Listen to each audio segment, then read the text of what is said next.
Movie के शुरू में हम एक लड़की को देखते हैं जो अपनी टेलीस्कोप से किसी चीज़ को देख रही होती है। उसे अचानक से कुछ नज़र आता है और वो भागकर सामने ही बने एक छोटे से शहर में चली जाती है। तभी अचानक से एक सायरन बजता है जिसमें एक आदमी कह रहा होता है कि भागो, शिकारी शहर आ रहा है। उसी वक्त सारी सड़कें उठ जाती हैं, जो सारी बिल्डिंग्स वहाँ पर जितनी भी इमारतें बनी होती हैं वो अचानक उन सब के नीचे इंजन लगे होते हैं जिसकी ज़रिए वो चलना शुरू कर देती हैं। मगर जिस बिल्डिंग के ऊपर वो लड़की खड़ी होती है उस बिल्डिंग के इंजन में कोई मसला आ जाता है जिसकी वजह से उसे चलने में थोड़ी देर हो जाती है और शिकारी शहर जिसका नाम लंदन है वो पास आ रहा होता है। तभी इंजन स्टार्ट हो जाता है, वो लोग भागने की पूरी कोशिश करते हैं मगर आखिरकार वो फिर पकड़े ही जाते हैं। फिर हम एक लड़के को देखते हैं जो लंदन म्यूजियम में काम करता था। वो पुरानी चीज़ें एक लड़की को दिखा रहा होता है जिसको मिस वैलेंटाइन बताया जाता है। वो उसकी दोस्त थी। फिर वो उसे अपने ऑफिस में लेकर जाता है जहाँ हम देखते हैं कि उसने पुराने टेक वगैरह जो सारी मशीनें हैं फौज की मशीनें वगैरह अपने पास रखी होती हैं, जो जमा करना उसका शौक था। इसके बाद हमें पता चलता है कि हज़ारों सालों पहले इंसानों की जंग की वजह से दुनिया तबाह हो गई थी और अब उसके बाद इंसान इस तरह रह रहे हैं। ये सामान दिखाने के बाद जब वो आगे चल रहे होते हैं तभी हम एक लड़के को देखते हैं जिसका नाम हर्बर्ट होता है। वो टॉम को नीचे जो नया घर पकड़ा गया है उसमें से काम की चीज़ें लेने के लिए भेज देता है। मिस्टर वैलेंटाइन भी उसके साथ ही चलती है क्योंकि जो चीज़ें उसमें बच जाती हैं, जो वो पूरी इमारतें हैं, उनको बाद में जलाकर बिल्डिंग के अंदर कोयले की तरह इस्तेमाल किया जाता है जिससे लंदन का इंजन चलता है। जब टॉम वहाँ के डस्टबिन्स में और बाकी चीज़ों में चेक कर रहा होता है तभी उसे एक बहुत ही पुराना टोस्टर मिलता है। वहाँ हम मिस्टर वैलेंटाइन को भी देखते हैं जो कि एक साइंटिस्ट था और इस पूरे शहर को चलाता था। तभी कुछ लोग लड़ाई करना शुरू कर देते हैं। वो जाता है, उन्हें रोकता है और उन्हें समझाता है कि शांत रहिए। तभी अचानक से एक लड़की चाकू के जरिए उसके ऊपर हमला कर देती है मगर वो भाग निकलती है। टॉम उसके पीछे जाता है। हम उस जगह को देखते हैं जहाँ पर वो छोटा सा शहर काटा जा रहा था। वो कचरा फेंकने वाली जगह पर छलांग मार देती है। टॉम उसे पकड़ लेता है मगर वो टॉम से कहती है कि पूछना मिस्टर वैलेंटाइन से कि उसने मेरी माँ को क्यों मारा, और उसी वक्त छलांग मार देती है। बाद में वैलेंटाइन भी वहाँ पहुँच जाता है। जब टॉम उसको इस बारे में बताता है तब ये सुनते ही वैलेंटाइन उसे धक्का मार कर उसे भी गिरा देता है। मूवी के अगले अगले सीन में हम फिर अगले दिन वैलेंटाइन को कहीं जाते हुए देखते हैं। वहीं नीचे कचरे में टॉम बेहोश पड़ा होता है। वो लड़की उसका सारा सामान देखती है, उसके पैसे और उसका चाकू चोरी कर लेती है जब वो बेहोश हुआ हुआ था। रात के वक्त जब वो दोनों सो रहे होते हैं तभी किसी चीज़ की आवाज़ से उस लड़की की आवाज़ खुल जाती है। तो देखते हैं कि टॉम मदद बुलाने के लिए चीखें मार रहा है पास के किसी शहर को, मगर वो शहर नहीं होता, वो भी छोटी सी शिकारी मशीनें ही होती हैं जो इंसान का शिकार करती हैं। तभी वो लड़की उसे बचा लेती है और खुशकिस्मती से वो एक अंडरग्राउंड अजीब सी किसी मशीन जैसी चीज़ में घुस जाते हैं। इस दौरान वो लड़की भी ज़ख्मी हो गई हुई थी। फिर वो आखिरकार अपने बारे में कुछ बताने की जहमत करती है। वो बताती है कि उसकी मम्मी एक आर्कियोलॉजिस्ट थी, वो पुरानी चीज़ों पर रिसर्च करती थी। मिस्टर वैलेंटाइन उसको हर कुछ वक्त बाद मिलने आया करता था। एक दिन उनकी लड़ाई हुई और उस वैलेंटाइन ने उसकी माँ को मार दिया क्योंकि उसकी माँ को कुछ ऐसा मिल गया था जो वैलेंटाइन को चाहिए था। फिर हम वैलेंटाइन को एक अजीब सी जगह पर जाते हुए देखते हैं जहाँ पर वो एक ज़ॉम्बी टाइप मुर्दे को देखता है जो हेस्टर शॉ नाम की किसी लड़की का शिकार कर रहा था। अब हमें पता चलता है कि वो जो लड़की फिल्म में हम देख रहे हैं उसका नाम हेस्टर शॉ है। बार बार यही कह रहा होता है कि मैं उसे मार दूंगा क्योंकि वैलेंटाइन भी यही चाहता था। तो वो उस जगह पर मिसाइल से हमला करके उस डब्बे को तोड़ देता है जिसकी वजह से वो ज़ॉम्बी आज़ाद हो जाता है। वहीं टॉम और हेस्टर को पता चलता है कि उन्हें तो दरवाज़ा अंदर बंद कर दिया है जिस कमरे में वो हैं।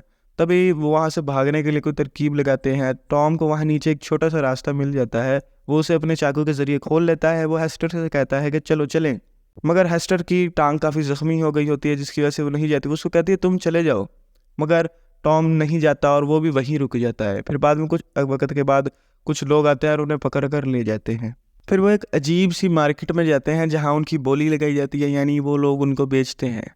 जब वो लोग हेस्टर को किसी को बेचने ही वाले होते हैं तभी एक लड़की अचानक से एक बहुत ही ऊंची बोली लगाती है जिसकी वजह से वो जिसको सुनकर वो सब लोग हैरान हो जाते हैं। तभी उस लड़की को स्टेज पर बुला लेते हैं।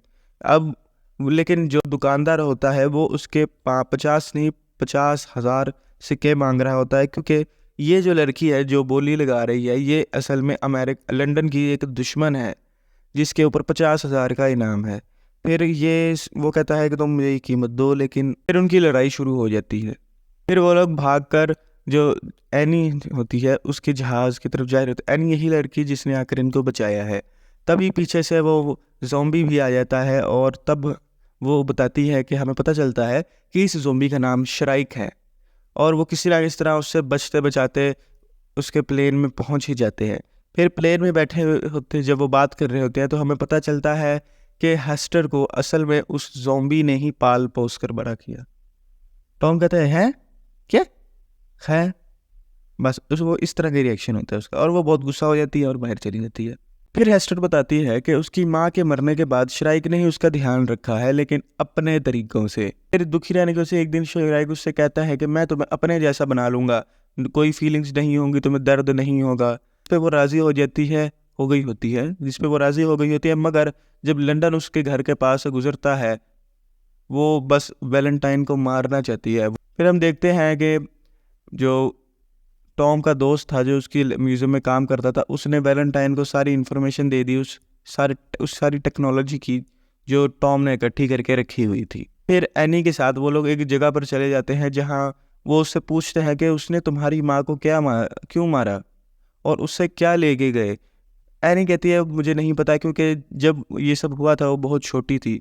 तभी टॉम उसको एक सिंबल बना कर देता है कागज़ पे कि क्या ये उस चीज़ के ऊपर था। वो कहती हाँ था। तब हम टॉम बताता है कि तुम्हारी माँ को जो चीज़ मिली वो एक कंप्यूटर कोर था, एक ऐसा सिस्टम जिसके ज़रिए एक क्वांटम एनर्जी हथियार को चलाया जा सकता है, लेकिन इस हथियार को सिर्फ एक क्रैश ड्राइव से ही रोका जा सकता है। हमें पता चलता है कि लंदन ईस्ट की तरफ जा रहा होता है, एक शांग हो की दीवार की तरफ।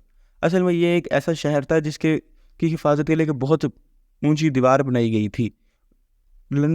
वैलेंटाइन इस दीवार को तोड़कर वहाँ पर हमला करना चाहता था और उनकी सारी रिसोर्सेज, उनका सारा खाना पीना सब कुछ अपने ले चाहता था। श्राइक भी वहाँ पर पहुँच जाता है उनके पीछे और पूरा का पूरा एयर स्टेशन ही तबाह कर देता है। मगर आखिरकार वो अब खुद ही बंद हो जाता है, क्योंकि बहुत ज़्यादा लड़ाई की वजह से उसे बहुत ज़्यादा नुकसान हो चुका था। मरने से पहले वो हेस्टर को उसकी माँ की आखिरी निशानी भी वापस दे देता है। फिर हम देखते हैं कि लंदन पूरी रफ्तार से उस दीवार की तरफ जा रहा होता है। जेनी और उसके सारे साथी वो दीवार तक पहुंच चुके होते हैं, जो काफ़ी ताकतवर भी थी और उस पर काफ़ी ज़्यादा ताकतवर पहरा भी था। उनके पास एक पूरी अलाइड फ्लीट भी थी, यानी जंगी जहाज़ों की फ़ौज। जब लंदन वहाँ पहुँच जाता है जंग के वक़्त, लंदन के पहले हमले पर ही तकरीबन आधी दीवार टूट जाती है। तभी आखिरकार फिर जाकर हेस्टर अपनी माँ की आखिरी निशानी जो एक लॉकेट थी उसे खोलती है, तो उसके अंदर क्रैश ड्राइव पड़ी होती है जो उसकी माँ ने उसे दी थी। लाइट फ्लीट भी तबाह हो जाता है और उनका टोटल डिफेंस सिस्टम भी ख़त्म हो जाता है। मगर जेनी और उसके दोस्त अभी भी जिंदा थे, उनके पास क्रैश ड्राइव भी थी। तो वो अपने बचे हुए जहाज़ों पर चढ़ते हैं और पूरी रफ्तार से लंदन की तरफ जाते हैं ताकि वो मेडूसा को रोक सकें। मेडूसा उसी हथियार का नाम है। वैलेंटाइन अगले हमले की तैयारी करता है, जो पहले से भी ज़्यादा ख़तरनाक होता है, जो दूर चल जाते हुए उनके प्लेन्स तक को डैमेज कर देता है। मगर किसी ना किसी तरह वो लोग लंदन पहुंच जाते हैं और हमला करना शुरू कर देते हैं। वो अपने कुछ साथियों को भी खो देती है, मगर आखिरकार हेस्टर लैब में पहुंच ही जाती है। जिनी भी वहाँ थी जो वैलेंटाइन से लड़ाई कर रही होती है। जब वो वैलेंटाइन को मारने ही वाली होती है तभी शेरिफ रास्ते में आ जाता है और जेनी को भी मार दे। मगर जेनी वैलेंटाइन को हेस्टर से दूर रखती है। हेस्टर कंप्यूटर कोड के पास पहुंच जाती है और क्रैश ड्राइव को कनेक्ट कर देती है। तभी स्क्रीन पर कुछ नंबर्स आते हैं। वो नंबर्स को मशीन में जैसे ही टाइप करती है, पूरी की पूरी मशीन शट डाउन हो जाती है। जेनी मारी जाती है, मगर हेस्टर वहाँ से निकल कर बच जाती है। वैलेंटाइन भी वहाँ से बचकर निकल चुका होता है।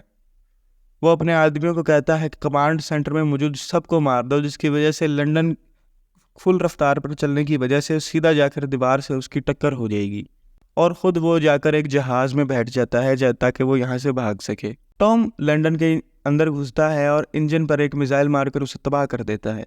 वहीं हम हेस्टर और वैलेंटाइन को देखते हैं जो एक जहाज़ के ऊपर लड़ाई कर रहे होते हैं। तभी हेस्टर जहाज़ से छलांग मार देती है और दूसरे जहाज़ पर आ जाती है। टॉम एक मिसाइल फायर करता है और जिसकी वजह से वैलेंटाइन जाकर ज़मीन पर गिरता है और अपने ही शहर के नीचे कुचला जाता है। और इसी के साथ शहर भी रुक जाता है। फिल्म के आखिर में हम लोग देखते हैं कि लंदन के लोग उसी दीवार के को चढ़ रहे हैं और जनरल के सिपाही उन्हें रोक लेते हैं, मगर जनरल उन्हें आने देता है। फिर हम देखते हैं टॉम और हेस्टर को उसी प्लेन पे। फिर हम हेस्टर और टॉम को आसमान में देखते हैं, जहाँ टॉम कहता है कि मैं अब दुनिया देखने जाऊँगा, जिस पे हेस्टर कहती है कि मैं भी तुम्हारे साथ चलूँगी। और इसी हैप्पी एंडिंग के साथ हमारी मूवी यहाँ ख़त्म होती है।